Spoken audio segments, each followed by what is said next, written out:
I'm Senator Bob Corker from Tennessee, and I'm honored to serve as chairman of the Senate Foreign Relations Committee. Over the last several weeks, Congress has been reviewing the nuclear agreement between Iran, the United States, and other world powers. The deal has profound implications for the safety, stability, and security of our country and our allies, and it deserves close scrutiny from Congress on behalf of the American people. That is why, despite stiff initial opposition from the White House, Republicans and Democrats in the House and Senate overwhelmingly passed a bill to force the President to submit the nuclear deal to Congress so lawmakers can review it, debate it, and vote. As we evaluate this deal, we must understand the character and nature of the Iranian regime. This is the same regime that today remains the leading state sponsor of terrorism in the world. It's the same regime that is responsible for the deaths of hundreds of U.S. troops in Iraq. And it's the same regime that is funding terrorist groups like Hamas and Hezbollah and Syria's dictator Bashar al-Assad. The Iranian supreme leader applauds those who chant death to America, and we know they threaten the state of Israel as they stoke violence and instability throughout the region. That is why the stakes of this nuclear deal are so high, and the consequences are so great. Over the years, Iran has routinely violated international agreements through the development of an illicit nuclear program that included covert facilities and previous work on a nuclear weapon. In response, the United States, led by efforts in Congress, built an international sanctions regime to isolate Iran economically, imposing a severe cost on their country that ultimately brought Iran to the negotiating table. In 2012, President Obama declared that he would only accept a deal requiring Iran to end their nuclear program. It was a goal that both Republicans and Democrats rallied behind, and still do today. That's why there's bipartisan concern with the deal that has been presented. Rather than end Iran's nuclear program, this deal allows them to industrialize it over time with our approval. Instead of the once promised anytime, anywhere inspections, this agreement gives Iran nearly a month of advance notice to hide any evidence of developing a nuclear weapon. And this deal won't allow a single U.S. inspector on the ground, relying on an arm of the UN to conduct those inspections.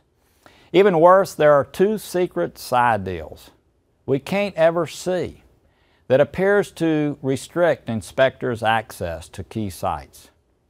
And after only 9 months, all major sanctions will be relieved. At that point, the leverage shifts from us to Iran. Iran will get access to roughly $100 billion in cash within a few months, maybe 9.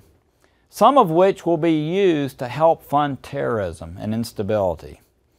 Over the next decade, it will gain hundreds of billions of dollars in additional funds. And we will have paved the way for Iran to have an internationally approved nuclear program. Iran will go from a weakened state to an economically robust country without being forced to change any of its roguish, destructive behavior. The President has said repeatedly that this is a choice between accepting this deal or going to war. It's not. Throughout the negotiations, the administration routinely asserted that no deal is better than a bad deal and threatened to walk away if necessary. So clearly, there was always another option for the White House, and it wasn't war.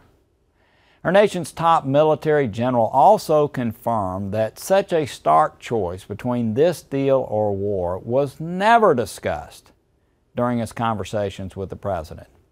And in addition, the administration, Iran, and our partners have known for many months that Congress would have a role to play in whatever the United States will accept in the final agreement. Unfortunately, the administration has tried to undermine the spirit of this law by going straight to the UN for approval in hopes of pressuring Congress to accept it. Congress must not be intimidated by this. The real decision for lawmakers isn't this deal or war. The real decision is whether Congress believes this deal is in our national interest. Do we believe this deal will prevent Iran from getting the capability to develop a nuclear weapon? Do we believe this deal will make America safer? When Congress returns in September, it will consider a resolution to disapprove of this Iran deal. This decision should not be taken lightly. It could be one of the most consequential votes we cast in our time in public service. There is perhaps no greater geopolitical issue facing the world today than preventing a nuclear-armed Iran. And so we owe it to the American people to have a thorough and thoughtful debate. Thank you for listening. It's an honor to speak with you in this way, and it's a great privilege to serve the people of Tennessee.